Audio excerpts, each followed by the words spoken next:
ஆண்டவரும் இரட்சகருமாகிய இயேசு கிறிஸ்துவின் நாமத்தில் வாழ்த்துக்கள். இந்த நாளிலும் ஆதியாகமம் 6வது அதிகாரத்தை நாம் தியானிக்கலாம்.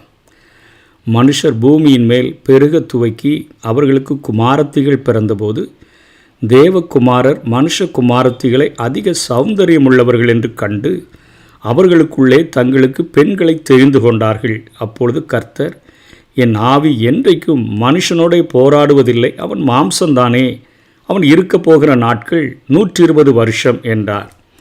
அதாவது காயினுடைய சந்ததியும் பெருகி கொண்டே இருக்கிறது. ஆபேல் கொலை செய்யப்பட்டு விட்டான். இப்பொழுது ஆதாமுக்கும் ஏவாளுக்கும் சேத் பிறந்திருக்கிறார். அந்த சேத்து நிறைய குழந்தைகளெல்லாம் பெற்று அவர்கள்தான் அங்கே தேவனை ஆராதிக்க தொடங்குகிறார்கள். அந்த சேத்தினுடைய சந்ததி பிறந்த பின்புதான் அவர்கள் தேவனை ஆராதிக்கிறவர்களாக, தொழுது கொள்கிறவர்களாக அவர்கள் காணப்படுகிறார்கள் என்று பார்த்தோம். இங்கே காயினுடைய சந்ததியை பொறுத்தவரையிலும் காயினிடத்தில் ஆபேலை குறித்து விசாரித்த போது, நான் அவனுக்கு காவலாளியோ என்று கேட்ட காயின் தனக்கென்று ஒரு நகரத்தை உண்டாக்கி, ஒரு பட்டணத்தை உண்டாக்கி, அவன் தன்னுடைய குமாரனுடைய பெயரையே அதற்கு வைத்து அவன் அப்படியாக ஒரு பொல்லாதவனாகவே தேவனுடைய கட்டளைகளுக்கும் அவருடைய சித்தத்திற்கும் விரோதமானவனாகவே வாழ்ந்து வருகிறான். இங்கே 2 விதமான கருத்துக்கள் அங்கே வேதத்தை ஆராய்கிறவர்கள் சொல்லுகிற காரியங்கள். தேவ குமாரர் என்று சொன்னால் தேவதூதர்கள் என்று சொல்லி யோபு 1வது அதிகாரம் 6வது வசனம், யோபு 2வது அதிகாரம் 1ஆம் வசனம், 38வது அதிகாரம் 7ஆம் வசனம். தேவபுத்திரர் அங்கே தேவ சமூகத்தில் நின்றபோது அங்கே சாத்தான வந்து நின்றான் என்று யோபு அந்த புத்தகத்தில் எழுதப்பட்டதை வைத்து கொண்டு தேவனுடைய குமாரர் என்று சொல்லுகிறவர்கள் தேவதூதர்கள் என்று சொல்லுகிறார்கள். இது கருத்து பொய் என்பதை நாம் தெளிவாக நிரூபித்து விட முடியும்.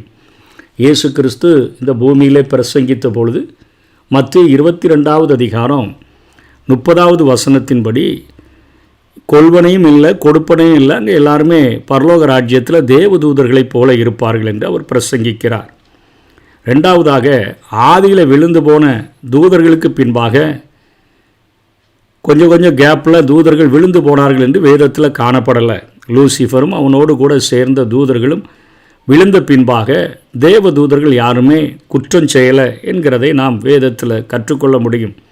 அவர்கள் குற்றம் செய்தார்கள் என்பதற்கு எந்த ஆதாரமும் இல்லை. ஆகவே இங்கே தேவ குமாரர் மனுஷ குமாரத்திகளை அதிக சௌந்தரியம் உள்ளவர்கள் என்று கண்டு அப்படின்னு சொல்லும்போது இன்னொரு காரியத்திலும் இவர்கள் தேவதூதர்கள் அல்ல என்கிறத எப்படி, அதாவது தேவதூதர்களுக்கு குழந்தை பெறுகிற ஒரு பாக்கியத்தை ஆண்டவர் கொடுக்கலை, பெற்று பெருகக்கூடிய ஒரு பாக்கியத்தை ஆண்டவர் கொடுக்கலை. 1. 2வது, இவர்கள் இச்சைகளில் விழுந்ததாக, அதிக சௌந்தரியம் உள்ளவர்கள் இச்சை என்கிற பாவத்தில் விழுந்து தான் அங்கே பெண்களை தெரிந்து கொண்டார்கள் என்று பார்க்கிறோம். இங்கே தூதர்கள், பரிசுத்த தூதர்கள் வீழ்ச்சி அடைந்ததாகவும் வேதத்தில் எங்கேயும் காணப்படலை.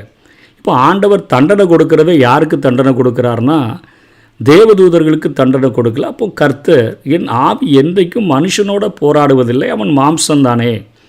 அதாவது நித்திய ஜீவனுக்கென்று நித்திய காலமாக வாழும்படியாக உண்டாக்கப்பட்ட ஆதாம் தன்னுடைய மனைவியாகிய ஏவாளினால் அவன் பாவம் செய்தபோது அவர்கள் அந்த நித்திய ஜீவனை இழந்தவர்களாக, அவர்கள் ஏதேனிலிருந்து விரட்டப்பட்டு பூமிக்கு அனுப்பப்பட்டு கஷ்டப்பட்டு வேலை செய்து தான் சாப்பிடணும். குழந்தை பெறும்பொழுது அந்த அம்மாவுக்கு வேதனையை நான் அதிகமாய் பெருக பண்ணுவேன், பூமி உன்னிமித்தம் சபிக்கப்பட்டிருக்கும் என்கிற அந்த விழுந்து போன உலகத்தில் வாழும்படியாக மனிதனை அங்கே ஆண்டவர் அனுப்பிவிட்டார் என்று சொல்லி பார்த்தோம். இப்போது அவன் ஆதாமுடைய வயது 930 வருஷம் வாழ்ந்தான். அவனோடு கூட அவனுடைய சந்ததியார் எல்லாருமே அதிக ஆண்டுகள் வாழ்ந்தார்கள். இப்போது ஆண்டவர் சொல்கிறாரு, இவனோடு கூட நான் எப்பொழுதும் போராட முடியாதுப்பா. ஆண்டவருடைய குணாதிசயம் நம்ம தெளிவாக புரிந்து கொள்ள வேண்டும். ஆண்டவர் எப்பொழுதுமே மனுஷனோடு கூட பாவத்தோடு கூட போராடுகிற ஒரு ஆண்டவர் அல்ல. அவருடைய சுபாவத்தை குறித்து மோசேக்கு வெளிப்படுத்தும் பொழுது யாத்திராகமம் 34வது அதிகாரம் 6-7 கர்த்தர் அவனுக்கு முன்பாக கடந்து போகிற போது அவர் கர்த்தர் இரக்கமும் கிருபையும் நீடிய சாந்தமும் மகா தயவும் சத்தியமும் உள்ள தேவன், 1000 தலைமுறைகளுக்கு இரக்கத்தை காக்கிறவர், அக்கிரமத்தை மீறுதலையும் பாவத்தை மன்னிக்கிறவர், குற்றவாளிகளை குற்றமற்றவனாக விடாமல் பிதாக்கள் செய்த அக்கிரமத்தை பிள்ளைகளிடத்திலும் பிள்ளைகளுடைய பிள்ளைகளிடத்திலும் 3ஆம் 4ஆம் தலைமுறை மட்டும் விசாரிக்கிறவர் என்று கூறினான். இரக்கமுள்ளவர் தான், கிருபை உள்ளவர் தான், நீடிய சாந்தமுள்ளவர் தான், மகா தயவுள்ள ஒரு தேவன்தான். ஆனால் சத்தியமுள்ள ஒரு தேவன், 1000 தலைமுறைகளுக்கு இரக்கத்தை காட்டுகிறவர் தான். அக்கிரமம் மீறுதல் பாவம் செஞ்சுட்டு மன்னிப்பு கேட்டால் மன்னிச்சு விடுகிற ஒரு ஆண்டவர் தான். ஆனால் குற்றவாளியாக இருக்கிறவன் பாவத்துக்காக மனஸ்தாபப்படலைன்னு சொன்னால் அவன் செய்த அக்கிரமத்தை பிள்ளைகளிடத்திலும் பிள்ளைகளின் பிள்ளைகளிடத்திலும் 3ஆம் 4ஆம் தலைமுறை மட்டும் விசாரிக்கிற ஒரு ஆண்டவர். ஆகவே தான் இன்றைக்கு வரைக்கும் ஆண்டவர் நம்மோடு கூட இடைப்பட்டு கொண்டே இருக்கிறார். நரகத்தை நான் உண்டாக்கின மனுஷனுக்காக ஏற்படுத்தலை, சாத்தானுக்காகவும் அவனுடைய தூதனுக்காகவும் தான் நான் ஏற்படுத்தி இருக்கிறேன். ஆனாலும் இன்றைக்கி உனக்கு கொடுக்கப்பட்டு இருக்கிற இந்த நாளில் இன்றைக்கி அவருடைய சத்தத்தை கேட்டான்னா மனம் திரும்பி விடு என்று சொல்லுகிற ஒரு சத்தத்தோடு கூட தான் ஆண்டவர் இன்றைக்கும் செயல்பட்டு கொண்டிருக்கிறார். என் ஆவி என்றைக்கும் மனுஷனோட போராடுவதில்லை. போராடி பார்த்துட்டேன்ப்பா, பொறுமையாக இருந்து பார்த்துட்டேன். ஆனால் அவன் என்ன செய்கிறான்? அவன் இச்சை என்கிற பாவத்தில் விழுகிறான். அவனுடைய அந்த எண்ணங்கள் எல்லாம் நித்தமும் பொல்லாததாக இருக்குது, கொடுமையாக இருக்குது அப்படின்னு கண்டு தான் நான் அவர்களை உண்டாக்கினதற்காக நான் மனஸ்தாபப்பட்டேன் என்றே ஆண்டவர் சொல்லுகிறார். இங்கே ராட்சசர்கள் பூமியில் இருந்தார்கள் அப்படின்னா காயின் சந்ததியரும் இருந்தார்கள், சேத்தின் சந்ததியரும் இருந்தார்கள். இங்கே சேத்தின் சந்ததியர் அதாவது தேவ பக்தி உள்ள பிள்ளைகள், தேவ புத்திரர் என்பது இங்கே தேவகுமாரர்கள் என்பது சேத்தினுடைய சந்ததியை குறிக்கக்கூடும். அவர்கள் அங்கே காயினுடைய சந்ததியாரை பார்த்து அதிக சௌந்தரியம் உள்ளவங்களா அவங்க இருக்கிறாங்கன்னு சொல்லி அங்கே பெண் கொண்டபோது ஒரு கலப்பு திருமணத்தை செய்தபோது எப்படி ஒரு விசுவாசி ஒரு அவிசுவாசியோடு கூட திருமணத்தை முடிக்கும் பொழுது அவர்களுடைய வாழ்க்கையில் பரிசுத்தமாய் வாழ முடியாதபடி அசுத்தங்கள் எப்படி தலைவிரித்து ஆடுமோ, பொல்லாத குணங்கள், ஆண்டவருக்கு பிரியமில்லாத குணங்கள், பிசாசின் குணங்கள் எப்படி தலைவிரித்து ஆடுமோ, அவர்கள் எப்படி அக்கிரமத்தில் ஒரு ராட்சசர்களைப் போல இருப்பார்களோ அப்படிப்பட்ட காரியங்களைத்தான் இங்கே வேதத்திலே பார்க்கிறோம். ராட்சசர்கள் பூமியில் இருந்தார்கள். ஒரு அசாதாரணமான ஒரு குணாதிசயம் உடையவர்களாக இருப்பார்கள். இதன் நிமித்தமாகத்தான் இன்றைக்கி அநேக கொலைகள், அநேக கொள்ளைகள், அநேக கற்பழிப்பு காரியங்கள், விபச்சாரங்கள், வேசித்தனங்கள் இவைகளெல்லாம் சாதாரண மனிதர்களை பார்க்கிலும் இப்படிப்பட்ட ஆட்களினால் அதிகமாய் நடக்கிறதை நாம் பார்க்கிறோம். அந்த நாட்களிலும் நோவாவின் நாட்களில் நடந்தது போல தான் மனுஷகுமாரனுடைய நாட்களில் நடக்கும் அப்படிங்கிறது இன்றைக்கும் நடந்து கொண்டிருக்கிறதை நாம் பார்க்கிறோம்.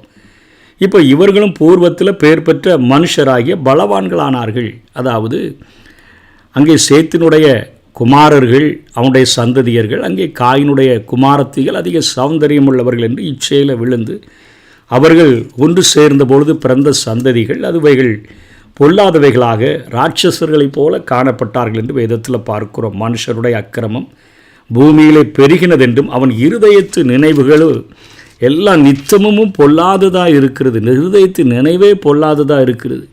அதனால் தான் பூமியிலே உண்டாக்கின மனுஷனுக்காக ஆண்டவர் மனஸ்தாபப்பட்டார் என்று பார்க்கிறோம். அதனால் இப்போ ஆண்டவர் ஒரு நியாய தீர்ப்பு செய்யணுங்கிற முடிவுக்கு வந்துட்டார். குற்றவாளிகளை குற்றமற்றவனாக அவர் விடுகிறதில்லை. ஏன்னா அவர் தண்டிக்கிற ஒரு தேவனாக இருக்கிறபடினால, அவருக்கு விசனமாக இருந்தபடியினால், இரக்கமுள்ள தேவன் இத்தனையாய் அவர் விசனப்பட்டவராக மாறிவிட்டபடினால் இன்றைக்கு நாமும் அப்படிப்பட்ட ஒரு ஆண்டவரை தரிசிக்க வேண்டும் என்று சொன்னால் இயேசு கிறிஸ்துவின் இரத்தம் நம்முடைய சகல பாவங்களையும் கழுவி சுத்திகரிக்கிறதுனால தான் தேவனிடத்தில் சேருகிற ஸ்லாக்கியத்தை நாம் பெற்றிருக்கிறோம். ஆகவே இங்கே கர்த்தர் நான் சிருஷ்டித்த மனுஷனை பூமியின் மேல் வைக்காமல் மனுஷன் முதற்கொண்டு மிருகங்கள், ஊரும் பிராணிகள், ஆகாயத்து பறவைகள் பரியந்தமும் உண்டாயிருக்கிறவைகளை நிக்கிரகம் பண்ணுவேன், முழுவதுமாக நான் அழிக்கப் போகிறேன். நான் அவர்களை உண்டாக்கினது எனக்கு மனஸ்தாபமாக இருக்கிறது. ஆதியில் ஒரு வெளிச்சமே இல்லாத ஒரு பூமியில் வெளிச்சத்தை உண்டு பண்ணி, தண்ணீரால் நிறைஞ்சிருந்த பூமியில் ஒரு வெட்டாந்தரையை உண்டு பண்ணி, சுற்றுப்புற சூழ்நிலைகளையெல்லாம் அருமையாக மாற்றி, அருமையாக 6வது நாளில் மனுஷன் வாழ்கிறதற்கென்று ஒழுங்கின்மையும் வெறுமையுமான ஒரு பூமியை அருமையான ஒரு பூமியாக ஏற்படுத்தி சகலத்தையும் ஆண்டு கொள்ளுங்கள் என்று கொடுத்த ஆண்டவர் இப்போது மனுஷனே அழிக்க போகிறேன், அதற்கு அவனுக்கென்று நான் உண்டாக்கின அந்த சுற்றுப்புற காரியங்கள் எல்லாவற்றையும் நான் நிக்கிரகம் பண்ண போகிறேன்னு சொல்லுகிற காரியத்தை பார்க்கிறோம். ஆனால் ஆண்டவர் தன்னுடைய இரக்கத்தை நோவாவின் மேலே திருப்புகிறதை பார்க்கிறோம். நோவாவுக்கோ கர்த்தருடைய கண்களில் கிருபை கிடைத்தது என்று பார்க்கிறோம். நோவாவின் வம்ச வரலாறு அப்படின்னு சொல்லி அவனுடைய காரியத்தை குறித்து அவனுக்கு நீதிமானும் உத்தமனுமாய் இருந்தான். அதாவது ஆண்டவர் மேலே அவ்வளோ விசுவாசம். அதனால் அக்கிரமக்காரர்களோட கலக்கலை, அவன் செய்கிற அவர்களுடைய இச்சையான பாவங்களுக்கு ஈடுபடலை, அவனுடைய இருதயத்தின் நினைவுகள் நித்தமும் பொல்லாததாக இருக்கலை, ஆண்டவரோடு கூட சஞ்சரித்து கொண்டிருந்தபடினால் ஆண்டவருடைய சுபாவத்தினால் நிறைந்தவனாக உத்தமனாக நீதிமானாக அவன் இருந்தான். அவனுடைய சந்ததி சேம் காம் யாபேத் என்று 3 குமாரரை பெற்றான். பூமியானது தேவனுக்கு முன்பாக சீர்கெட்டதாக இருந்தது, நினைவு பொல்லாததாக இருக்குது. அதாவது கலப்பின திருமணத்தின் மூலமாக அங்கே கொடுமையான இராட்சசர்களைப் போல பாவம் செய்கிற சந்ததியினர் உண்டாயிருக்கிறாங்க. ஆகையினால் பூமி கொடுமையினால் நிறைஞ்சிருக்குது. இப்போ தேவன் சீர்கெட்டதாக இருக்கிறத பார்த்துட்டு எல்லா மனுஷனும் மாம்சமான யாவரும் தங்கள் வழிகளில் அப்படியே அவர்கள் கெடுத்து கொண்டு இருக்கிறதெல்லாம் ஆண்டவர் பார்க்கிறார். நோவாவை நோக்கி, மாம்சமான யாவரின் முடிவும் எனக்கு முன்பாக வந்தது, அவர்களாலே பூமி கொடுமையினால் நிறைந்தது, நான் அவர்களை பூமியோடு கூட அழித்து போடுவேன். அவனுக்காகத்தான் இந்த ஒழுங்கின்மையும் வெறுமையுமான பூமியை அருமையாக பார்வைக்கு நல்லதாக மாற்றி சுற்றுப்புற சூழ்நிலைகள் எல்லாவற்றையும் அருமையாக மாற்றி அவனுக்காக நான் கொடுத்தேன். ஆனால் இப்போ அவனே கெட்டு சீரழியும் பொழுது, அவனே தான் வழிகளை கெடுத்து கொண்டு வாழும்பொழுது அவனுக்கு உண்டான எல்லாவற்றையும் நான் அழித்து போடுவேன் என்று ஆண்டவர் சொல்லுகிறதை பார்க்கிறோம். அதனால் நீ கொப்பேர் மரத்தினால உனக்கு ஒரு பேழையை மிதக்கிற ஒரு கப்பலை உண்டு பண்ணிக்கோ அப்படின்னு சொல்கிறார். எபிரே வார்த்தையில் பேழை என்பதற்கு மிதக்கிற கப்பல். மோசேக்கு சொல்லப்படுகிற யாத்ராகமும் 2ஆம் அதிகாரத்திலையும் அங்கே அந்த ஒரு சின்ன பெட்டின்னு சொல்லப்பட்டதும் எபிரேய இதில் மிதக்கும் கப்பல் என்று தான் அந்த வார்த்தை தான் பயன்படுத்தப்பட்டிருக்கிறது. அந்த பேழைகளில் நீ அறைகளை உண்டு பண்ணி அதை உள்ளும் புறம்புமாக கீழ்பூசு, நீ அதை பண்ண வேண்டிய விதம் அப்படின்னு சொல்லி அது தண்ணீரில் மிதக்கணும். அதனால் அதற்கு எல்லா விதமான ஒரு காரியங்களை செய்ய சொல்கிறாரு. நீளம் 300 முழம்னு சொல்லப்படுகிறது. அப்படி அதனுடைய அகலம் 50 முழம், உயரம் அதனுடைய 30 முழம் இருக்கணும். ஜன்னல்களை உண்டு பண்ணு, வெளிச்சம் வரணும்ப்பா, காற்று வரணும், அதற்காக ஜன்னலை உண்டு பண்ணு என்று சொல்லியெல்லாம் ஆண்டவர் அந்த பிளானை அருமையாக ஆண்டவர் கொடுக்கிறதை பார்க்கிறோம். வானத்தின் கீழே ஜீவ சுவாசமுள்ள சகல மாம்ச ஜந்துக்களையும் அழிக்க நான் பூமியின் மேல் ஜலப்பிரளயத்தை வரப்பண்ணுவேன், பூமியில் உள்ள யாவும் ஆண்டுபோம் என்று சொல்கிறார். மனிதன் வாழ்கிறதற்காக வெட்டாந்தரை உண்டாக்கின ஆண்டவர் இப்பொழுது மனிதன் பாவம் செய்தது நிமித்தமாக அந்த வெட்டாந்தரை முழுவதையும் நிரப்புகிறதற்கு மீண்டுமாக பூமியினுடைய ஊற்றுக்கண்களெல்லாம் திறந்து ஜலத்தினால், வானத்திலிருந்து மழை மாத்திரமல்ல, பூமியின் ஊற்றுக்கண்களெல்லாம் திறந்து அந்த வெட்டாந்தரை இல்லாதபடி மாற்றி உலகத்தில் உண்டாக்கப்பட்ட எல்லாத்தையும் நான் அழிக்க போகிறேன்னு சொல்கிறத பார்க்குறோம்.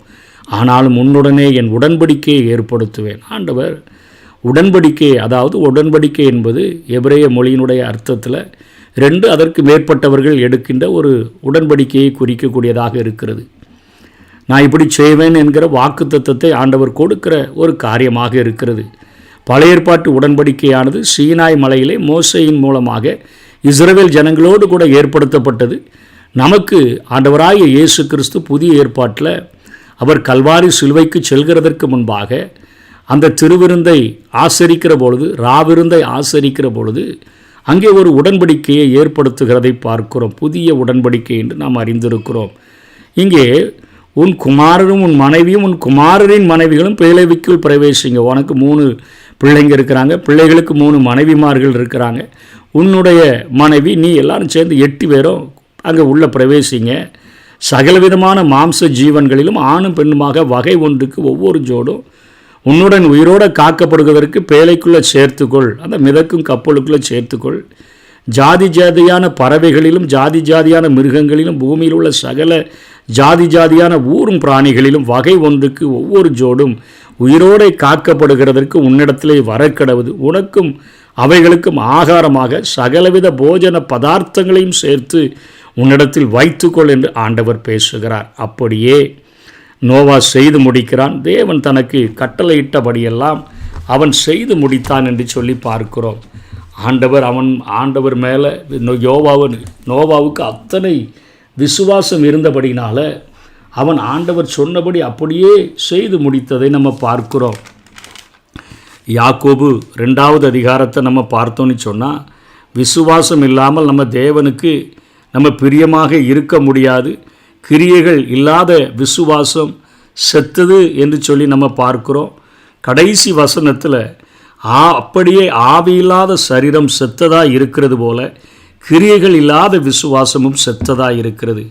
அதாவது கடல் இல்லாத ஒரு இடத்துல ஒரு நடு ஊருக்குள்ளே ஆண்டவர் அங்கே பேழையை உண்டு பண்ண சொல்கிறார். இன்றைக்கி கப்பல் கட்டுகிற துறைமுகங்கள் எல்லாம் கடற்கரை பகுதியில் காணப்படுகின்றன. செய்து முடிச்சுட்டு ஈஸியாக தண்ணிக்குள்ளே இறக்குகிறதற்கு வசதியாக. ஆனால் ஆண்டவர் இங்கே கப்பல் கடற்கரையில் போய் செய்யணும்னு அவசியம் இல்லை. ஊருக்குள்ளேயே பூமியின் ஊற்றுக்கண்களெல்லாம் திறந்து நான் தண்ணீரை கொண்டு வரப்போகிறேன், தண்ணீர்கள் மலைகளுக்கு மேலாக எழும்புகிற அளவிற்கு ஒரு பெரிய வெள்ளப்பெருக்கு வரப்போகிறது, நின்ன இடத்திலிருந்தே இந்த பேழை மிதக்கப் போகிறது என்பதை முதலாக அவன் கேள்விப்பட்ட போதிலும் அதுவரையிலும் அவன் அப்படிப்பட்ட வெள்ளப்பெருக்கை பார்த்திராத அந்த நோவா ஆண்டவரை விசுவாசித்தபடியினாலே அவர் என்ன சொன்னாரோ அப்படியே செய்கிறான். கிரியைகள் இல்லாத விசுவாசம் செத்ததுன்னு சொல்லியிருக்குது. அவனுடைய விசுவாசம் உயிரோடு கூட இருந்தபடினால தனக்கு சொல்லப்பட்ட காரியங்களுக்காக அவன் தனக்கு கட்டளையிட்டபடி எல்லாம் அங்கே நோவா செய்து முடித்தான் என்று சொல்லி பார்க்கிறோம். இன்றைக்கும் ஆண்டவர் பாவத்தோடு கூட போராடக்கூடிய ஒரு ஆண்டவராக இருக்கிறார்.